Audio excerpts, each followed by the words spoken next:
What's up everybody, it's the Lego Inc here and welcome back to another Lego video.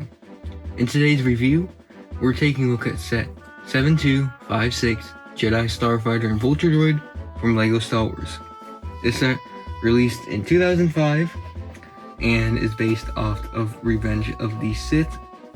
It has 202 pieces and just one minifigure in the set.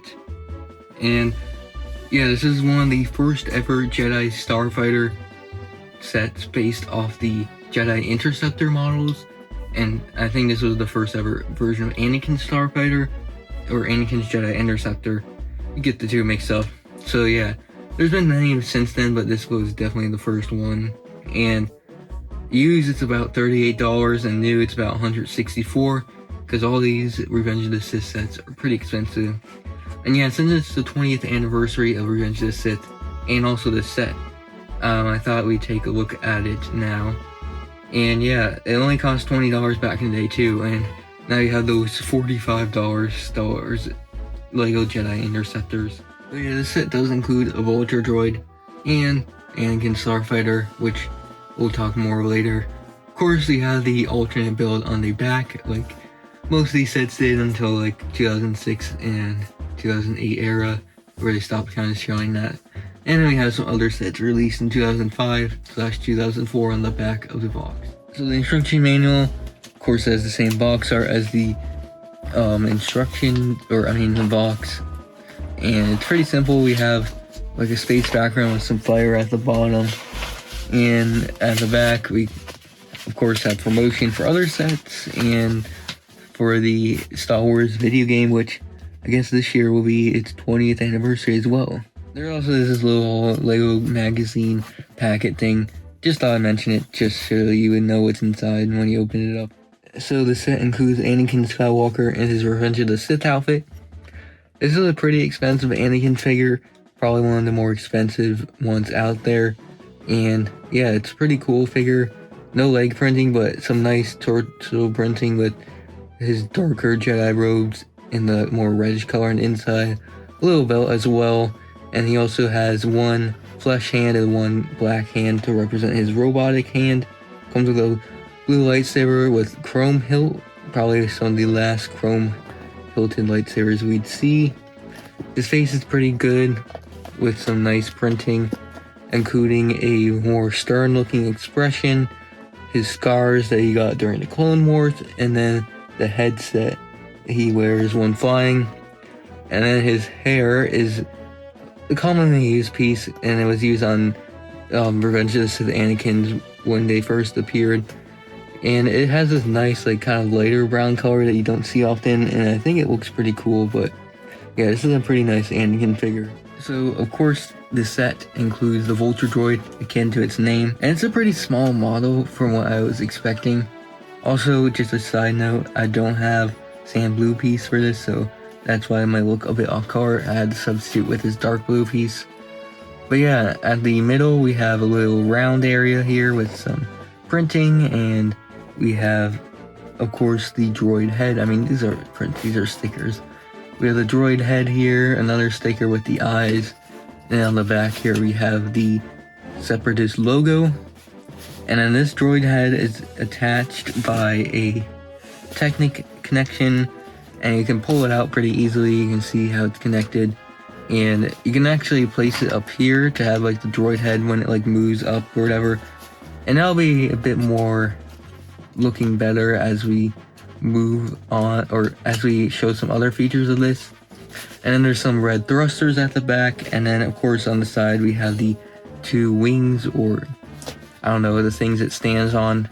So they have these nice sand blue pieces, and then these tiles with some stickers on them with Separatist logoing, and all these stickers have like damage printed on them to show like battle war and stuff. And then of course there's some attached red pieces to represent guns. And then if you can look closely, you can see that these are on like hinges, so you can actually move these down, or sometimes they break off since the hinges are not really good connection. And you can have it stand up, but this way it's not really, it can't really stand well. So a feature is that you can take these off and they're pretty removable since there's tiles kind of in the middle, and you can kind of just put these a bit more out instead of like on top of these tiles. And now, and if we do on the other side with these two prongs, we will have a bit more sturdy standing mode. So yeah, it looks pretty nice. And then of course you can take the head off if it wants to get out of its slot. You can put the head back here, and yeah, there it is. It looks like it's kind of like a head out and standing. It can walk it around. It's a pretty nice feature. But yeah, you can also fold it back down, and oops, this keeps falling off. One thing I don't like about this set is how breakable it is. It might be the set I got, but I don't know. But yeah, you can have it open as well and it's fine, which looks pretty cool as well. So yeah, here is the JEDI Interceptor build. It's a pretty small build, but pretty similar to what we see nowadays with JEDI Interceptors. They really haven't changed the design much, which, I mean, it's because they are already pretty much accurate to what you see. But of course we have the two wings either side, and they're attached by some little clips here, and they can kind of rotate up and down to get that like kind of curved look that these ships have in the movies. And it's kind of achieved by having these slope pieces either side, which kind of stop it from like going all the way down, but still let it hinge a bit and have it a bit slope. But so the wings are pretty much the same design, so we'll take a look at one and kind of briefly go over the other. But they have this nice little jagged shape to create that shape of the wing we see in the movie. Down on the inside here we have this little cannon held in, and there's a blue tip here for like the laser blast. We have a sticker detail on this yellow tile, mainly just yellow and gray is the color scheme for this. Republic logo printed here. We do get this R2-D2 head, but not the full body, because they didn't have the design for the full body to be implemented into the build yet. But still a nice addition that they added that. I do like this nice curved piece here, adding a bit of depth to the wings. Another nice printed piece here. And then of course we have the two flaps, which are on bars so they can kind of open up. So when we open all four of the wings up, it looks pretty nice. It's nice to have them bent, but they kind of don't really stay in place too well. But yeah, and then if we open up, we can see some sticker printing on the wings as usual with the vents and stuff. It's on the other side as well. And then there is a little print here for a vent on this tile piece as well. So the other side, they both have these like little attachments here as well with these fire hose pieces as guns. But yeah, the other side is pretty much the same but mirrored. Same little wing flap opening system here that is on the other side with the same sticker prints for vents and stuff. No Republic logo or R2 on this side though. So on the underside of this build, there is some features to have landing gear. So we have these two gray pieces which can be slightly bent. Then these black pieces can go down. So those are like the front landing platforms. And then we have this back one as well with a longer landing piece that has been in some other sets. And yeah, it's able to stand it well. I think I might need to lower these black ones a bit, but it stands pretty well with these landing gear. I just feel the landing gear is a bit too tall and it looks like a bit goofy, the ship with the landing gear up like that, but that's just my opinion. I think they probably done it better nowadays with other less goofier looking landing gear, but it's still nice that they included landing gear. It's pretty retractable too, so it won't get in the way when you're flying the ship around. So on the back we have two engines with some thrust coming out, and then of course we have the cockpit. This is kind of a similar design used in many of the JEDI Interceptors.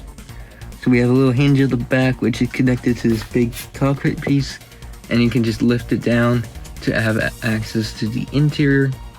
And there's also a plate printed at the front for like the front windshield.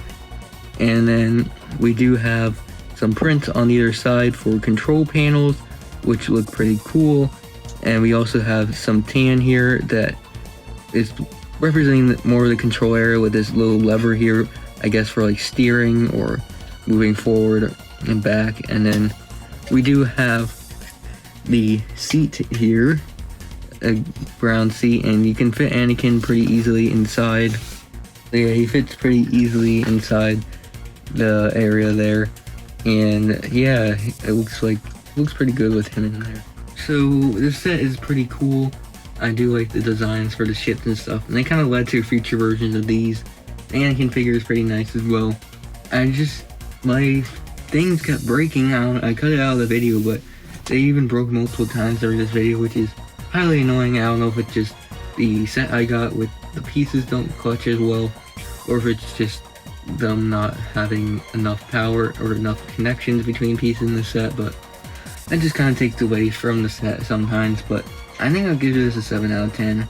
Pretty neat set. Of course, being from 2005, one of the best years of Star Wars Lego sets. It holds up well. So yeah, hopefully you guys enjoyed this video. Hopefully we'll be reviewing more Revenge of the Sith sets this year.